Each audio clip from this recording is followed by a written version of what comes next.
good afternoon, everyone. I would like to welcome today's third session, which is a 4th-day third session. First, I would like to introduce myself, Dr. Anjali Joshi. I would like to welcome the today's session speaker, Professor Abhishek Patange, sir. Welcome you, sir.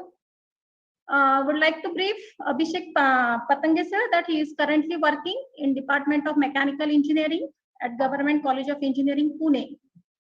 Along with this, he is pursuing the PhD in Mechanical Engineering from VIT Vellore and has submitted his thesis. Regarding his academic research, I would like to discuss that academic research domain in which he has developed the expertise, which belongs to application of machine learning, machine health monitoring, artificial intelligence for fault diagnosis, mechanical design engineering, and mechatronics.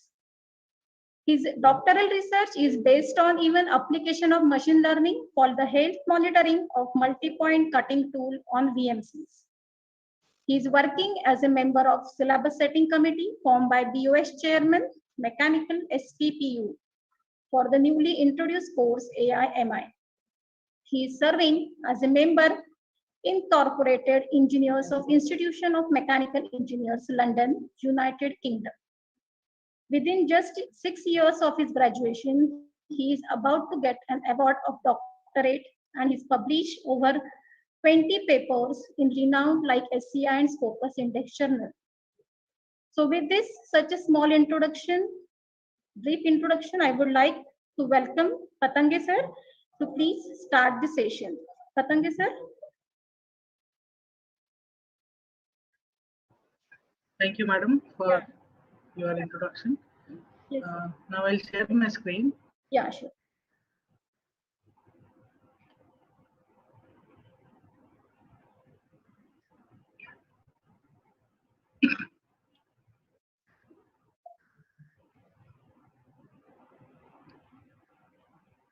Can you see the PPT now?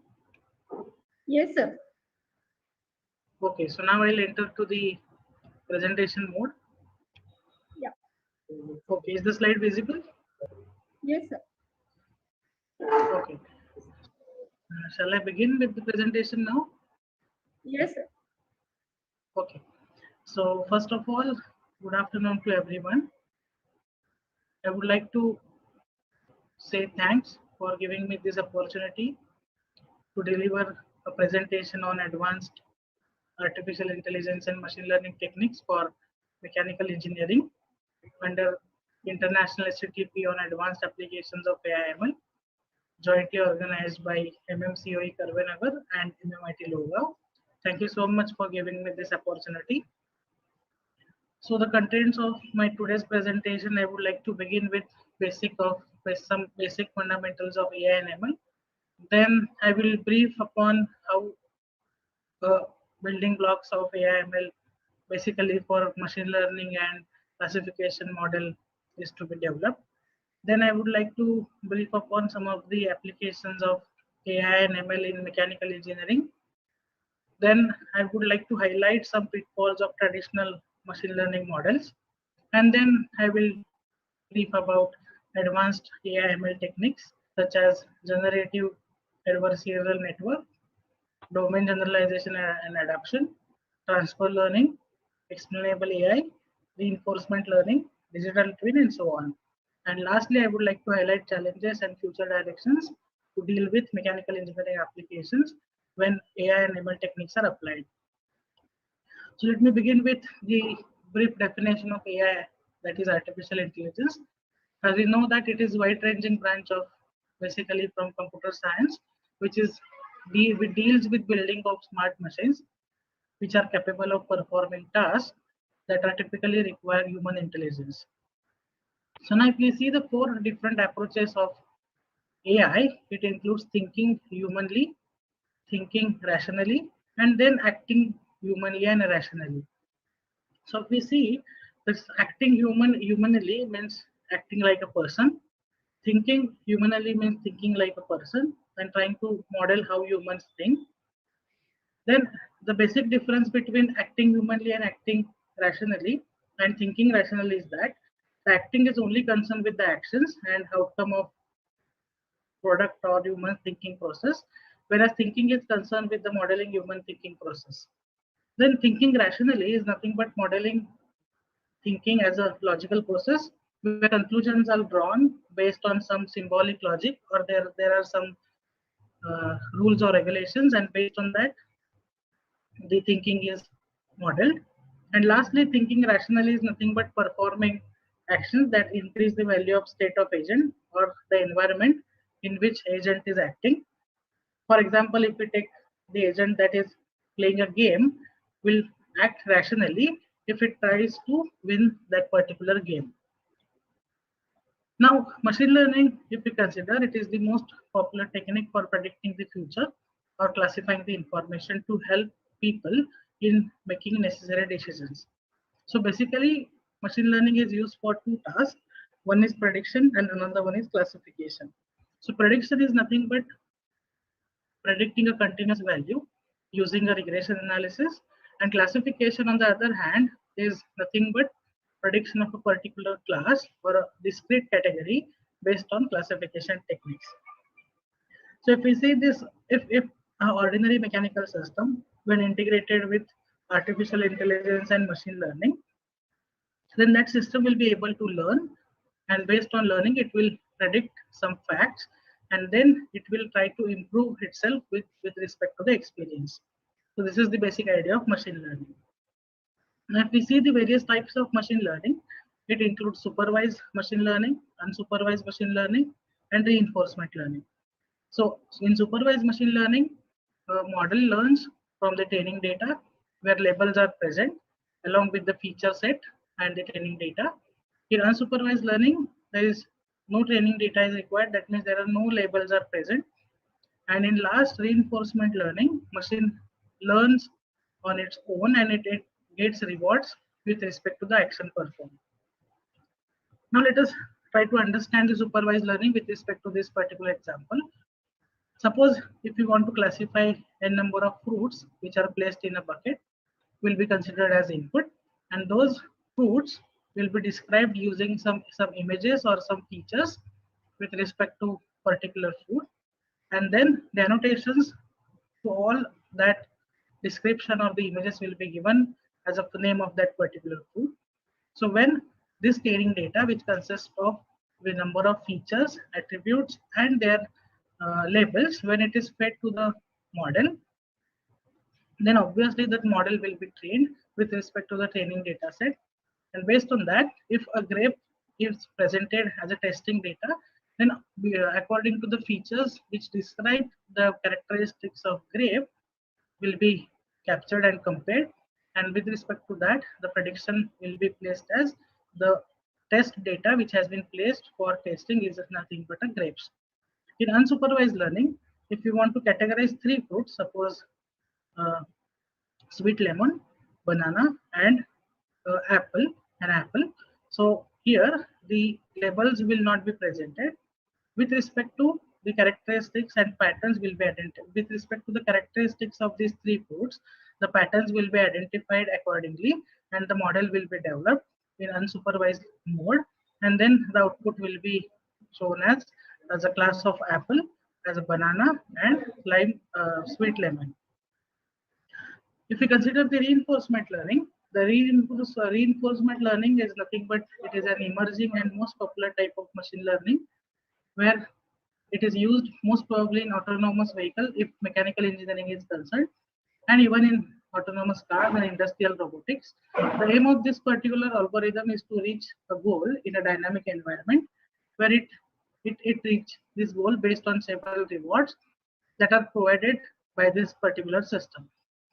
So if you see the architecture of reinforcement learning, it includes four various components. First is agent, second is environment, and based on the actions which are placed in this particular environment, agent will be providing some rewards. It can be a positive reward or it can be a negative reward. So as I already said, it is sort of a machine learning that allows software agents and machines to automatically determine the perfect behavior within the selected context to maximize its performance. So either based on actions, the suitable or maximum reward will be placed, it can be a reward or it can be a punishment, which is based on the actions which are being placed. Now the next type is deep learning, where the deep learning replicates the working of human brain for processing the data, and it creates the pattern using the decision which are used for the decision making. So basically this architecture consists of 3 layers. First is input layer, second is hidden layer, and third will be output layer. So the input layer, where it receives all inputs, and the last layer, output layer, which provides the desirable output in the form of continuous value of variable, or it can be a discrete class. So hidden layer between this input layer and the output layer consists of n number of layers, which are nothing but perceptrons in each level, will be depend on the case or with respect to the application which you are dealing with. So now if we see the building blocks of the ML based classification model, it starts with the input data. That data will be analyzed using various techniques, which majorly the statistical analysis. Then the patterns will be found out and the prediction will be placed and its feedback will be stored. So with the help of machine learning, we can develop intelligent systems that are capable of taking decisions on an autonomous basis. And these algorithms learn from the past instances of data through statistical analysis and pattern matching. So basically here I'm going to describe the classification model for various mechanical engineering applications more than the regression model, because regression models are very popular and way easy than the classification models. So let me start with the taking simple example. So if we go for supervised learning, here the problem definition is we have to classify various fruits. Then input data is considered as the images of the typical fruits as apple, sweet lemon, and banana. Now the attributes and features that describes the data are considered as color and a size. That color can be either red or yellow, and size can be a small or a big. Now if you go for classification, when we test using the attribute color and feature red or yellow, and further we can go for test using attribute size with feature big and small. Then based on this particular test, the training will be undertaken and the prediction will be done. So here I have used the decision tree, a small simple decision tree algorithm for classification of these fruits.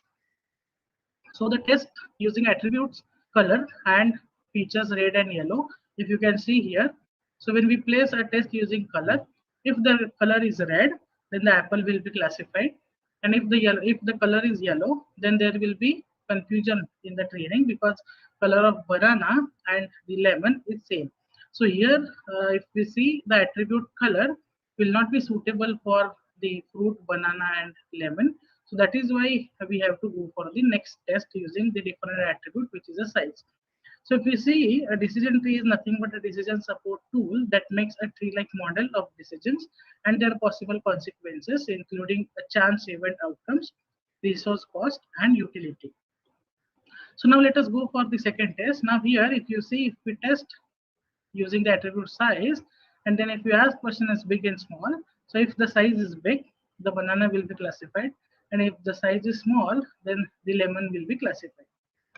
So this is how a decision tree will be used for classifying various fruits as a classification problem. Now I would like to, since I have brief about the fundamentals of these all techniques using some examples. Now I would like to go into the deep information about how AI and ML applied is in mechanical engineering. So this is the list of some of the applications where application of AI ML is found out, particularly for mechanical engineering. So first is kinematic synthesis of planar 4-bar mechanism and spider crank mechanism has now been emerging field where AI and ML techniques are applied for optimizing the path of synthesis of 4-bar mechanism and spider crank mechanism. Then an image-based approach was used for variational path synthesis of various linkages of 4-bar mechanism. Then ML-driven individualized gate rehabilitation, where classification, prediction, mechanism design has been done using the motion generation app, which was developed by Stony Brook University by one of my friend. His name is Srinath Deshpande. Then this is the first ever research which has been carried out in this particular domain using machine learning applications. Then about the thermal system performance, we can go for predicting output and efficiency of thermal system using machine learning algorithms. Then even for the hybrid vehicles and vehicles or electric vehicles, it is very important to evaluate the battery performance, and that can be done using machine learning algorithms. And then the artificial intelligence can be applied for the real-time implementation. Then, if we consider the field of fluid mechanics and fluid dynamics, the flow optimization using machine learning, flow control via reinforcement learning can also be the research on this particular field also can be done. Then application of if we consider the material science and metallurgy, the application of machine learning can be applied for material property prediction, where the application of new material discovery and image driven machine learning methods for microstructural recognition and so on. So for all these particular applications, for machine learning algorithms can be used. As far as the machining process and manufacturing industry is concerned, to characterize a machining process with respect to a cutting tool, workpiece, and a machine tool with respect to various parameters, machine learning algorithms can be used. Then the intelligent CNC machining, which includes alarms, triggers, and spindle monitoring for tool failure or tool life prediction or remaining useful life prediction and so on. So this also includes the smart factories, which incorporates Industry 4.0 as various aspects of Industry 4.0, quality control, inventory and logistic management, intelligent ERP, machine learning driven supply chain management, and so on. And lastly, if we consider the prognostics and health management applications, then whenever the rotating machineries and various components of that rotating machineries are considered, they are prone to fail due to various aspects like excessive vibration, excessive noise, and so on. So for such applications, prognostics and health management techniques are very useful, and now those techniques are driven by the AI and machine learning. So now let us try to understand the fourth industrial revolution, which has been taking place right now and which is highly, emerging for the mechanical engineering domain is concerned. So if we consider the industry 4.0, it includes a smart factory, autonomous systems, IoT, and machine learning. So obviously, to incorporate all these aspects for any kind of industry, we need to upgrade our system with respect to all these features so that we can cope up with the requirements of industry 4.0. So now let us try to deal with some of the applications of AI/ML in machine learning, AI/ML for mechanical engineering. So here I have listed 4 applications. Out of 4, if time permits, I will explain second, third, and fourth, whereas I will elaborate on smart health monitoring of machine elements in this particular session. And if time permits, I will also explain the classification of nut, bolts, washer, and locating pins, application of deep learning for active flow control, and lastly for material discovery and designing using a machine learning. So now let us consider the smart health monitoring of machine elements. So in mechanical engineering domain, machine elements such as gears, bearings, cutting tools, pumps, hydraulic brakes, and turbines are, as I already told, they are prone to get failure due to excessive operations, due to generation of vibrations, wear and tear, and so on. So the need of this particular smart health monitoring is that it will be useful to detect the failures. It will use to suggest and provide better health plan. It will be used to monitor the certain parameters continuously. It will be used to reduce the maintenance activities and to save the idle time, which will be there for the maintenance, and to save the cost and improve the efficiency and productivity. So now let us, if we see the classic approach of the condition monitoring in of mechanical components. Previously, if we consider electric motor, which is producing vibration. So the reason behind evolving this vibration can be either there will be misalignment in the shaft, or there is failure in the bearing, or any failure occurs in its components. So now if I want to capture this vibration with respect to, if I want to go for fault diagnosis, then I can use the accelerometer and it can be placed near to the vibration source. Then the accelerometer will give the how acceleration is changing with the response of acceleration changing with respect to time using a time domain data. And then further it can be converted into frequency domain using fast Fourier transform.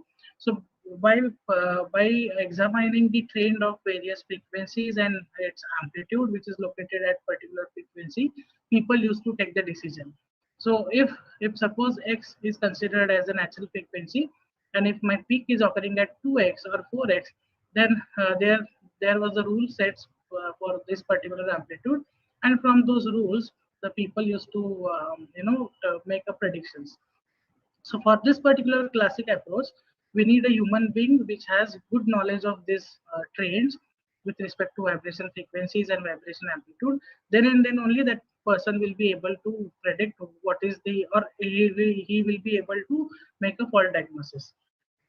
So nowadays, when a machine learning approach is applied for the same problem, the statistical features will be the first of all the vibration data will be collected in terms of some numerical values as an acceleration changing with respect to time or acceleration is changing with respect to frequency.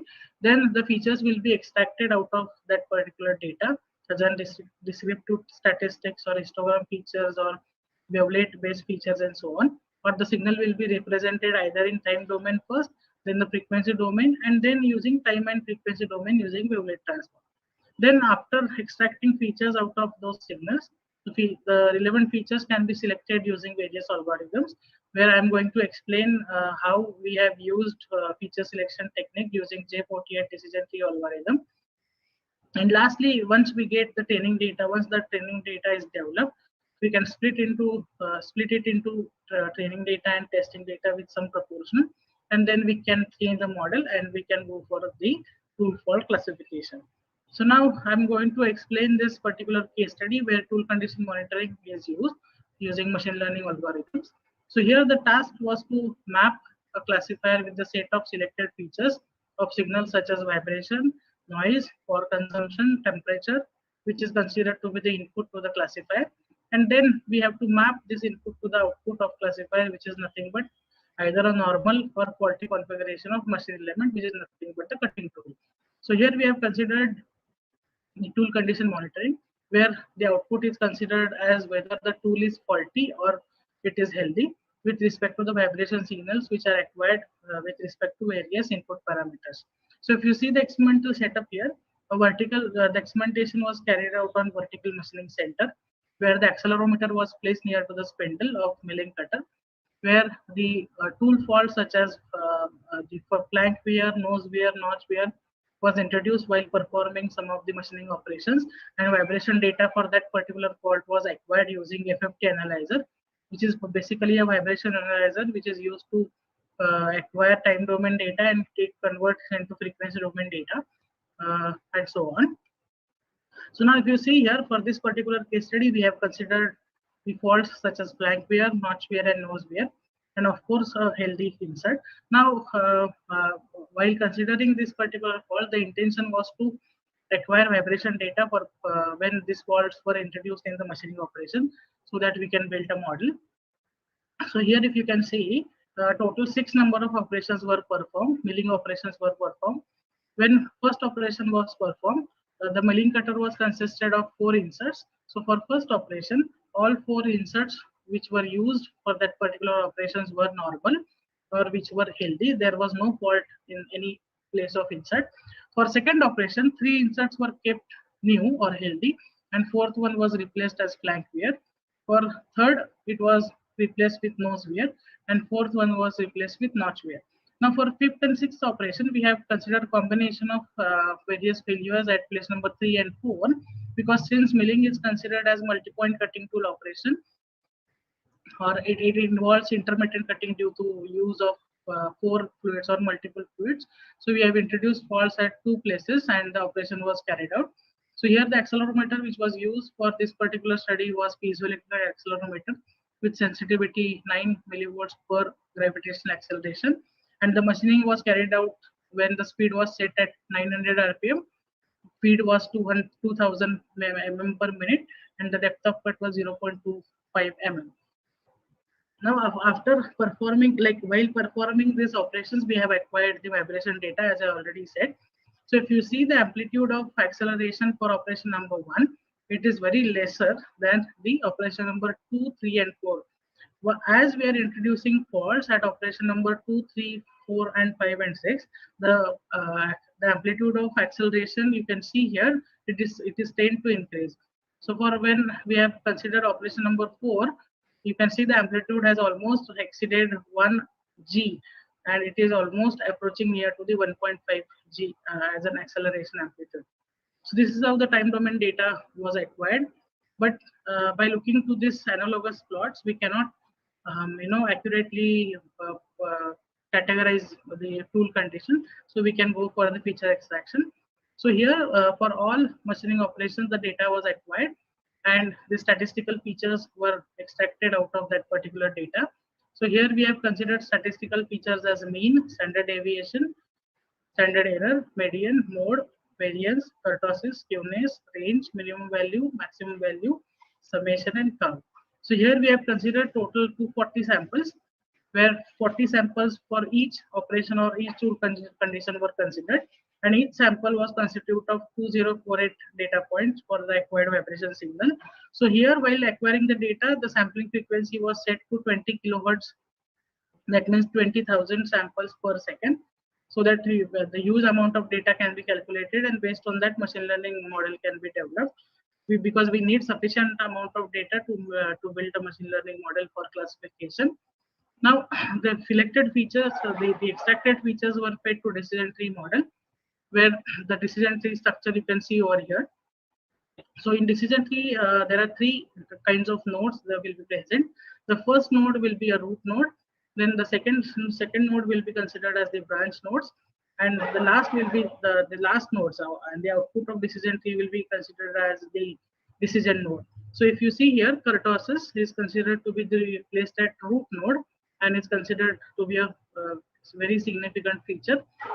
So if this kurtosis is less than or equal to 1.294439, then the classification will be done as standard error. If this standard error is greater than 0.05789, then the 39 samples of category E will be correctly classified, and this is how a decision tree model will be developed.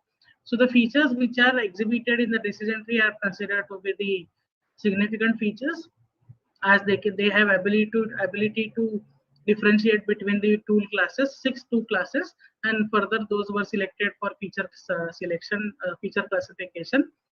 So here, as you can see, kurtosis, standard error, skewness, minimum value, and maximum value, along with the range, are exhibited by decision tree. So these features are further used for classification. Now we have made a classification using various tree family classifiers. Among that, best first tree and its classification matrix is given here. So if you see this matrix, it is considered as a confusion matrix, where number of samples are plotted on y-axis, and predicted class and actual class can be examined from the remaining two axes. So if you see for class A, all 40 samples were correctly classified. That means tool condition, all 4 inserts were correctly classified as condition A. For condition B, 39 samples were correctly classified, and 1 sample was wrongly classified as class C. Then for operation C, 39 samples were again correctly classified, and 1 sample was incorrectly classified as D, and so on. So this is how confusion matrix can be examined. If we see the samples which are located in the diagonal element of confusion matrix, will be considered as correctly classified samples. And if we take the average of all the elements or instances which are placed in the diagonal element, then the classification accuracy can be examined. So now the framework which I have shown over here was used to make a onboard monitoring of cutting tool, where the classification model which was trained using decision tree was used to classify the tool class from the predefined classes. Labeling were considered as a blind data. So suppose we have trained data with respect to the decision tree and the training of data which we have considered. Now if I want to implement that particular model in the real time, what I can do is I can go for the blind data set and its classification. So what we have done is we have made one framework where The trained model using decision tree will be used as it is to classify the blind data set. So what we have done is we have model the decision tree algorithm with respect in LabVIEW platform, where the decision rules were fed using a program. When the signal can be read from the measurement file, and then the statistical features will be extracted out of it. And according to the rules which are displayed by decision tree, the classification will be examined amongst the various 6 classes of cutting tool. So if you see here, when the flank wear, when the tool was approaching toward the flank wear in the real time, the vibration data was acquired. Statistical features, 6 statistical features were extracted, and it was correctly classified as flank wear, which you can see here. The flank wear was highlighted in the green color, light green color, as the correct category in the real time. So this is how a trained model can be used for classification of blind data set using the learner's output, and the GUI can be either developed in Python also, if you can develop it in MATLAB also, and even any kind of software. So now I would like to highlight the pitfalls of machine learning algorithm. So as you can see, the previous model which I have they explained was considered only with the few faults with respect to single level of speed, feed, and depth of cut, that is input parameters. So it requires large amount of handcrafted and structured training data. So the features which we have extracted out of the sample, the raw vibration signal, are handcrafted, and we cannot rely on those features really. So learning must be generalized. Generally it can be supervised, and training data must be tagged. It requires lengthy offline and batch training. It do not learn incrementally or interactively in real time. It has poor transfer learning ability as reusability of the modules and the integration. It has poor generalization capability, which works in only explicit domain. So the meaning is, if your model which you have trained with respect to fixed amount of speed, feed, and depth of cut, that is the input parameters, and if those input parameters are only applied as a testing data, then and then only your model will work. If you change your speed, if you change your feed and depth of cut in real time, even if you can change your workpiece material, tool diameter, or number of insert, then obviously the model will fail. So that means it has poor generalization capability and even the domain adaptation. So its performance also cannot be audited or guaranteed at the long term, and it do not encode the entities or spatial relationship between the entities. And when the high noise environment is considered, where if we consider the dynamic behavior of various machine tools in the manufacturing industry, then it leads to it prone to get affected by the high noise environment is there in the manufacturing workshop, or we can say a machine shop. Then at this particular environment, the traditional machine learning algorithms and model developed by them may not be suitable. So we have to go for some advanced techniques which will be useful for removing these pitfalls, or to avoid this limitation. So this is the one good example where we can see the if there are less features, or if we computate the less features, then it will lead to misclassification. So if we see here the picture of a small dog, where if we consider only features as 3, number of eyes equal to 3, and shape is the shape of this particular tree, the dog is a circular shape, then obviously it will lead to prediction or faulty prediction. So that is why it is very important to deal with how many features to be extracted, which features to be extracted, and so on. So now let us try to understand the advanced AI and machine learning techniques. So here I'm going to explain generative adversarial network, which is used to resolve the class imbalance. Then explainable AI, which interprets the model predictions. Then the transfer learning, which is used to feature generalization from the source and target domain. Then the digital twin will be used for model simulation of prognosis. And lastly, the adversarial machine learning techniques, domain adaptation, and lastly, multimodals. So now let us try to understand the generative adversarial networks. So it consists of various elements. First is generator, second is discriminator, and based on the decisions which are been given by a discriminator, the model will be used to improve. So this particular network is implemented as 2 competing neural networks. One is generator and another one is discriminator. Let us consider the image discriminator D, which is designed to identify a series of images portraying various animals. Now consider an adversary G, which is used to fool the D by considering careful crafted images that look exactly like a real data set, which is really not. So this is done by picking the real samples randomly from the training set, that is the latent space which is shown here, and the noise will be introduced using some source. So as an example, if G can fetch the image of cat, and if it can add an extra eye to that particular image, converting it to the false samples, this generates an image very similar to the normal cat, with exception of the number of eye. So during the training process, if D is presented with the random mix of real images from the training data as well as fake images which are generated by G, then it starts to identify the correct and fake inputs. So based on outcome, both networks they try to fine tune their parameters and improve themselves.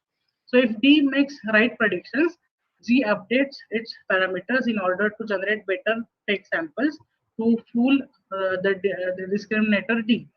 But if D's prediction is incorrect, it tries to learn from its mistake to avoid similar mistakes in the future.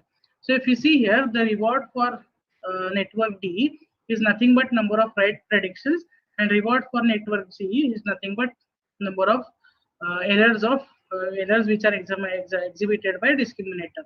So this process will be continued until the equilibrium is established and the training of discriminator is optimized. This also makes it popular application for data augmentation, super resolution, style transfer, face recognition, and so on.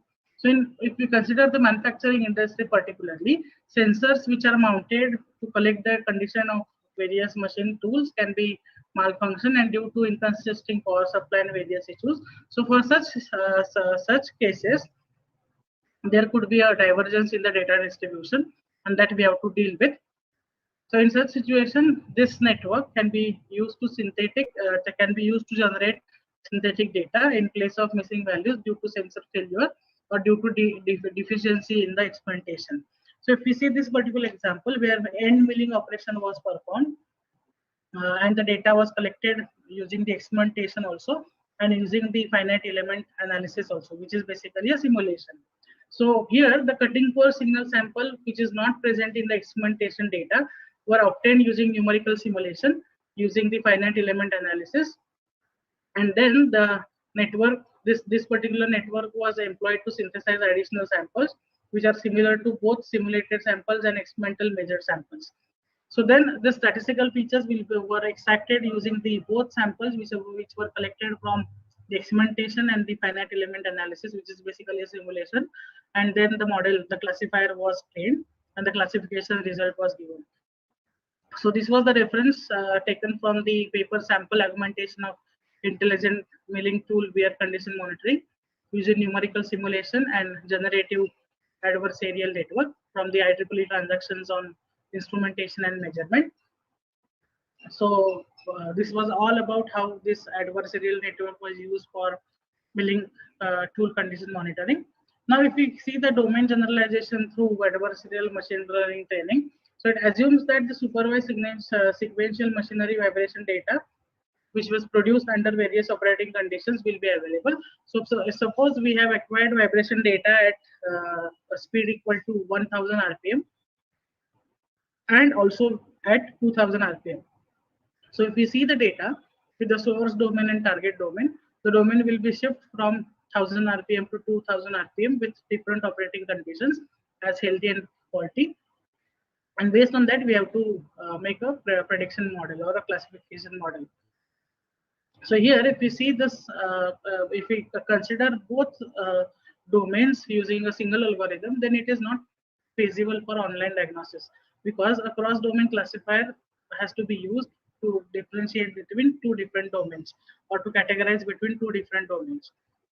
So that is why this framework was presented by some of the Chinese authors in paper domain generalization in rotating machinery fault diagnosis using deep neural networks, where different source domain with the different speed, feed, and depth of cut were considered as the source domain. Then those domains were augmented using the various techniques where supervised learning, adversarial training, and metric learning was used for making this particular model. And then the last testing was done. So here, first domain augmentation technique was used to artificially create fake samples of additional domains to expand the training data. Next, the neural network was used to optimize the extracted generated features through exploration of data in both real and fake domains. And lastly, when the model was trained, testing of new domains can be fed into neural network for default diagnosis. So based on the descriptions given in the this particular training, the network optimization objective generally consists of three components, which includes empirical machine health condition classification loss, domain classification loss, and lastly, distance metric training loss. So based on these three losses, the model was developed. Now, if we move to the domain generalization and the domain adaptation, as we have seen that domain generalization aims to incorporate knowledge from multiple source domains into a single model that could generalize well on unseen or blind target domains. In general, if we see the another case of domain adaptation, it uses label data in one or more source domains to solve new tasks in the target domain. So if the level of relatedness between the source and target domain is good, then usually it determines how successful the adaptation it will be. So domain adaptation particularly deals with the settling where we can only have access to label data from the training distribution. That means a source domain, and unlabeled data from the testing distribution, that is target domain. Now, if we move on to the transfer learning and the domain adaptation.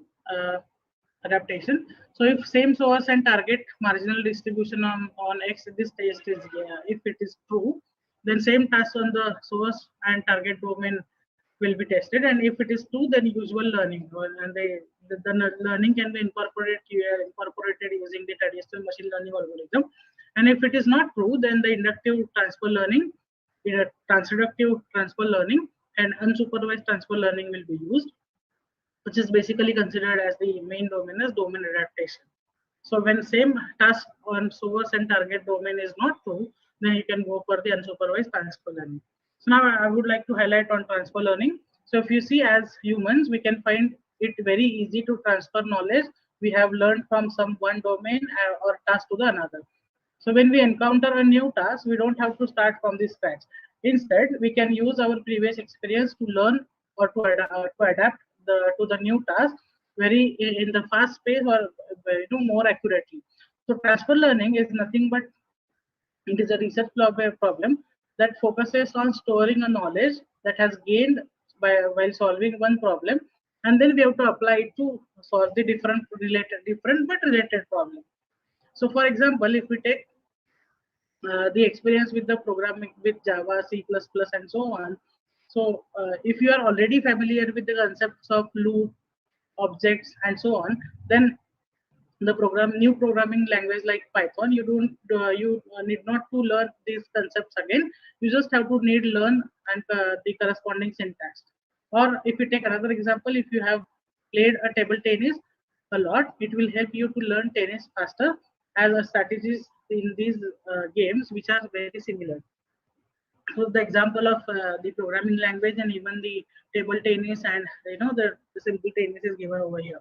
So basically, a transfer learning is used to transfer the knowledge from one domain to predict the sources using the same the same but the different domain. So in recent years, due to advancement in the supervised and unsupervised learning, we have reached to a stage that we can build autonomous vehicles, intelligent robots, cancer detection systems, and so on.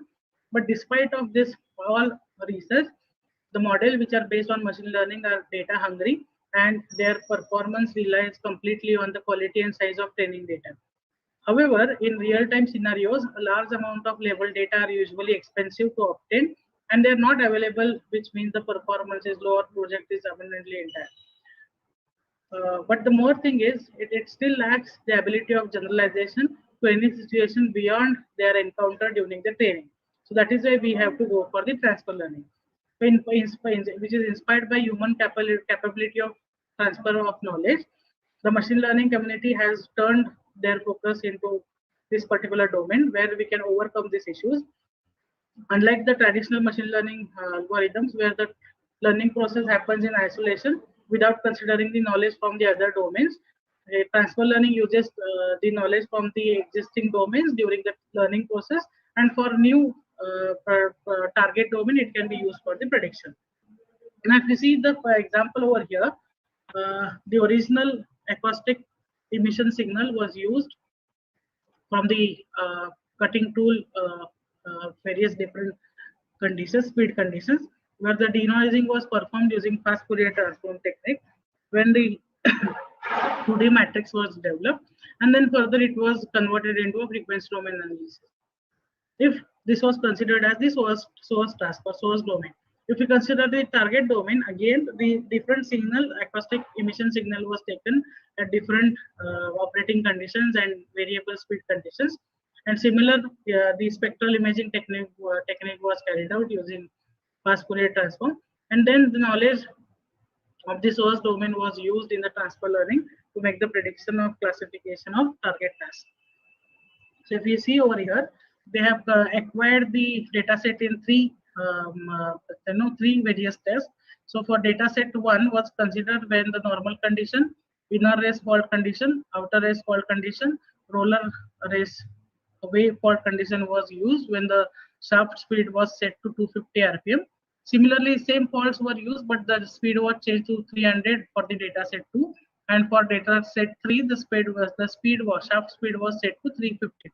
But now, if you see the testing, the target for when the target data set was considered as data set 1, its source data set was considered as data set 2 and 3, and the prediction was identified, or it was developed. So if you see the classification accuracy, it was almost 92.79% for data set when it was considered as a target data, and the data set 2 when it was considered as source data. Similarly, when data set 2 was considered as target data, source data set was set to data set 3 and 1. And similarly, when data set 3 was considered as target data set, source data set was set as 1 and 2. So if you see over here, the data set was exchanged between the target data set and source data set for 3 times, and its classification accuracy was computed. This is the good example where transfer learning was used to make to interchange the data domains and to develop a classification model.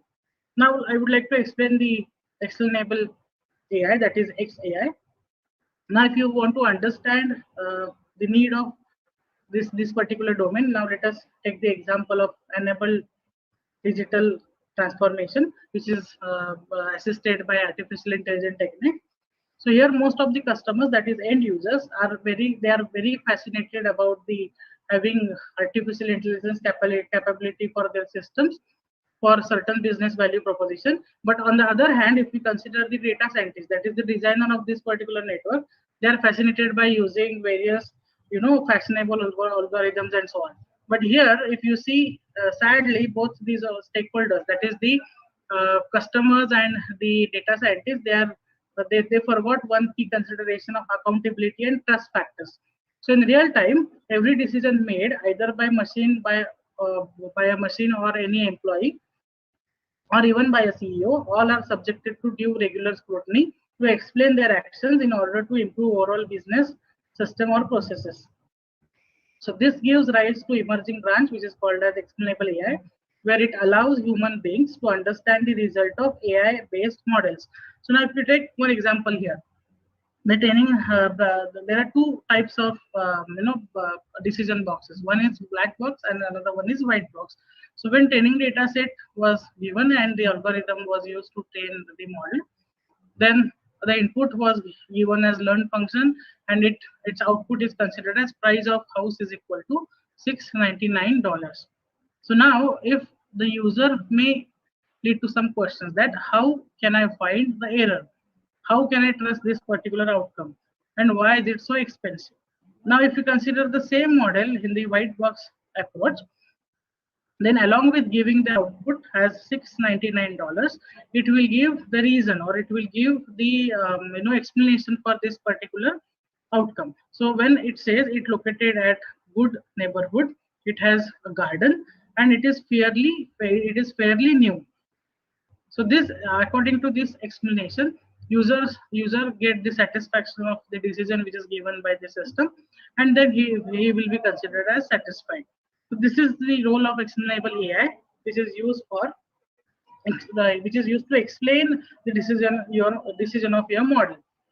So as I already said, this is contradictory to the black box in the machine learning, where its designers, they are also not able to explain why this particular system has arrived to some specific decision. So I would like to explain what one particular example, where the first approach, which is considered as the black box, where the black box AI model classifies the image as a rooster, or we can consider a cock. So here the explanation of classifying this image as rooster will be not given in black box. So in today's AI models, they are often considered as black box, because they take input from the image and provide prediction as a rooster without saying how and why they have arrived at this particular position. Now, if you see the case B, where the one model which was given by SAMAC in year 2019 by paper Explainable AI, Interpreting, Explaining and Visualizing Deep Learning Approach. So that redistributes the output back to the input space. So that means it correlates between input and output, and it tried to explain the prediction of term fit map, that is by visualizing the input variables in terms of pixels, and that gives why this decision has been made. And lastly, if you go for the third approach, it allows to distinguish between meaningful and safe prediction strategies. For example, if we take here classification of booster image by detecting boosters form and wattles, or classifying the cat images by focusing on cat's ears and nose, which is so-called the clever hands predictions, which is considered to be the reliable and meaningful and safe predictions. On the other hand, if you see the third case, where the image was classified as horse because it has a copyright tag. So this is considered to be, this decision or this is not meaningful, and that is why it is needed to explain explain the decision of your model. So this is how the explainable AI can be used. Now, if we take the mechanical engineering problem, here vibration source from some particular machinery was taken out. Then the signal processing was done using various coefficients and by inverse and the fast Fourier transform. Then the classification was made using k nearest neighbors, and lastly the model was explained by kernel SHAP. So here, if you see this particular figure, the various features, that the impact of each feature or performance of model is explained with the help of SHAP value, which is presented on x-axis, and on the y-axis the importance of features in the ascending order is given. So where the low value represents the feature with the least impact, and high value represents the feature with the higher impact. So if you see this particular figure, it can be observed that F14 is the feature with the highest impact, and then in line with F16 and F12 and so on. So feature with highest importance of relevance with the SHAP value spans over the greater range than the other features. So this is how the decision which was given by model was explained using the kernel functions, which is considered as SHAP. Now let us go for the reinforcement learning. So as I already said, in reinforcement based architectures, the agent will play the role of feedback, which is there in the closed loop system, and it will give a rewards. So now if we consider the example of Apple, and if your response is given as it is a mango, then a human intervention or feedback will give that it is wrong prediction or it is wrong decision, but it is an apple. Then the learner will note this particular reward or this particular feedback, and accordingly the model will be improved. If we take the simple example of classification of emails, everyday emails which we deal with the Gmail or Yahoo or something. So if someday, if our important email it will be misclassified as spam, then we can go to the spam folder and we identify that the important email has been misclassified in the spam folder. The reason behind misclassifying this particular email in the spam folder, because characteristics of that particular email were matched to the characteristics of spam kind of email. That is why this misclassification has happened. But we are the person who identify this misclassification, so we will serve as a human like intervention, which will give reward. And when there will be one note that is this a spam email or not. So if you click on this is not spam email, then the model will be corrected, and all such emails in future, if they arise, then it will not be misclassified as spam kind of emails. So this is how you correct your model using the reinforcement learning. So as far as mechanical engineering is concerned, the architecture which is given for tool life extension with multi-sensor tool condition monitoring, it includes three main components. One, first is environment, second is interpreter, and third is agent. So the goal of this scenario is to increase the tool life while controlling the machining process control parameters adaptively to avoid the vibration which is generated in this particular operation. So environment, which is consists of machine tool, multiple sensor for data collection, where data from various sources was collected from each other with different tool related issues during the machining. For this purpose, using the industrial data acquisition system, which is a smart choice as they can accommodate various kind of data, and that can be modulated on the standardized bus. This approach is eliminates this which also used to eliminate the potential data synchronization difficulties, as all multi-source data are automatically synchronized by this particular platform. Then the interpreter is a prediction-based model of SVM, which they have used support vector machine to identify whether there is a chatter or there is no chatter. So based on the applying fast Fourier transform, they have represented the signal in the frequency domain, and then the LSTM based control system was developed. And lastly, the agent was comprised which is based on LSTM based control system, which can be adjusted to putting parameters to the extend their life during the online monitoring. This agent will detect it will detect some action, and it will give the reward or penalty with respect to the interpreter, multiple sensor data, and amount of tool wear. So basically here the agent which is used for monitoring the action or to monitoring the feedback is considered as the microscopic instrument, where the real-time real-time wearing of the tool will be captured using this microscope, and if it matches with the prediction which is given by this particular system, the AI or ML based system, then it will give reward whether the tool wear in the real time it is correct or not. Now the next concept is digital twin. So this digital twin is nothing but the hybrid simulated version of physical and data driven machinery setup.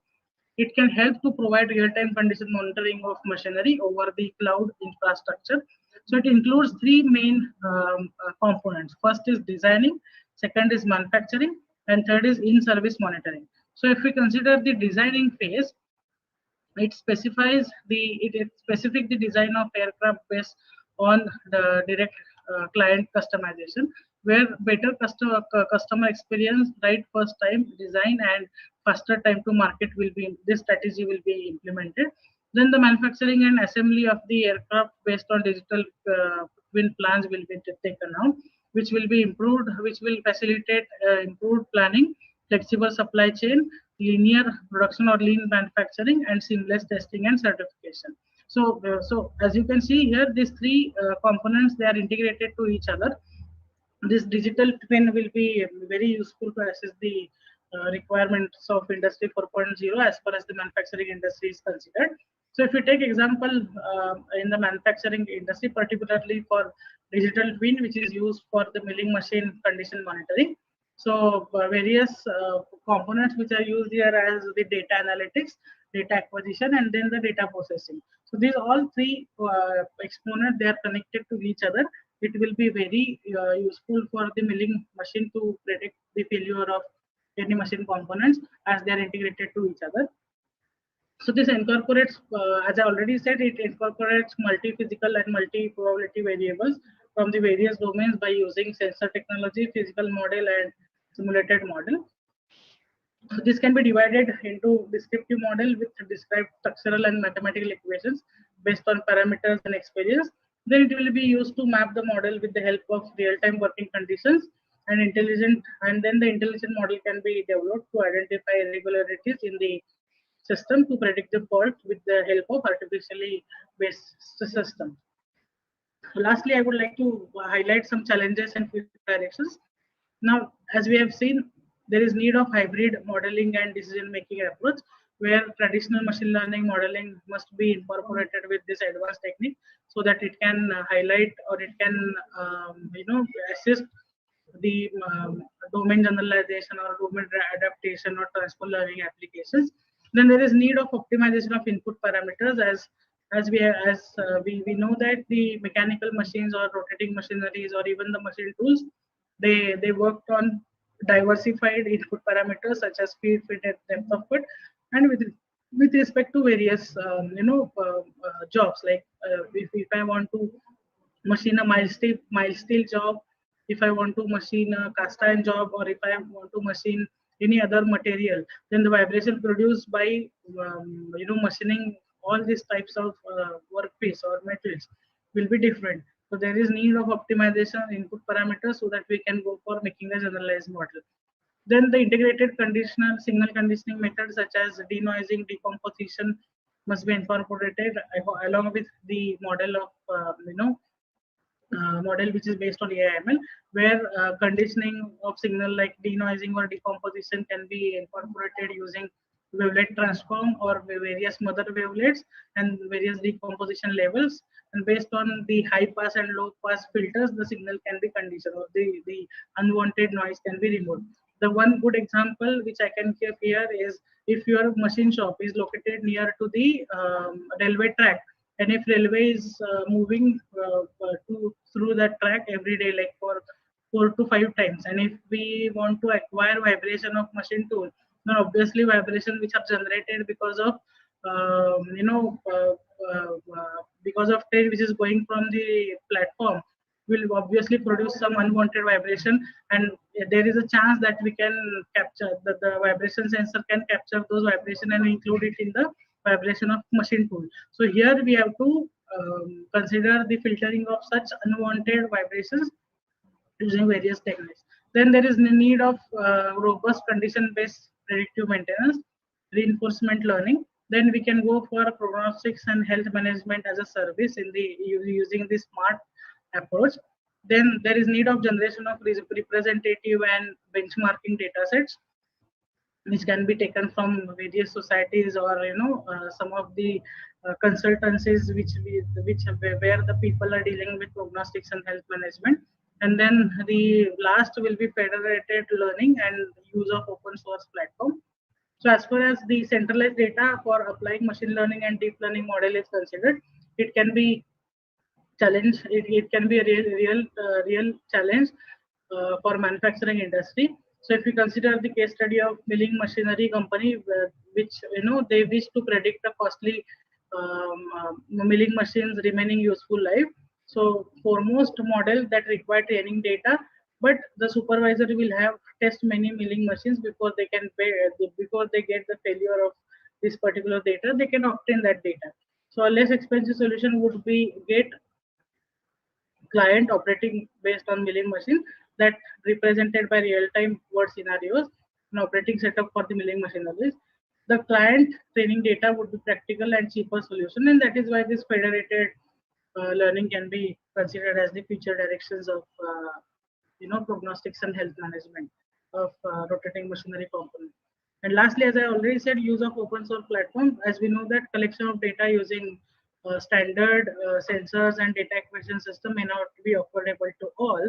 So since we are in the era of open source platform like open source hardware and software, the development of systems, smart system or expert system using the open source platforms, open source hardware and software is really need of an hour, so that the medium or small scale industries, manufacturing industries, they can cope up with the requirements of industry 4.0 and they can upgrade their systems to the smart system using this particular platform. So this was all about my presentation. The research team with which we work is Dr. Jagdishwaran from VIT Vellore, Dr. Suhad Deshmukh from Government College of Engineering, Karad, Dr. Pardeshi from College of Engineering, Pune, and along with my students as Naman Bajaj, Kaushal Kulkarni, Rohan, Rugved, and so on. There are the list of students who have worked on all these domains. You can feel free to contact me on my mobile number, which is given over here. So this was all about my presentation. Thank you so much. If you have any question,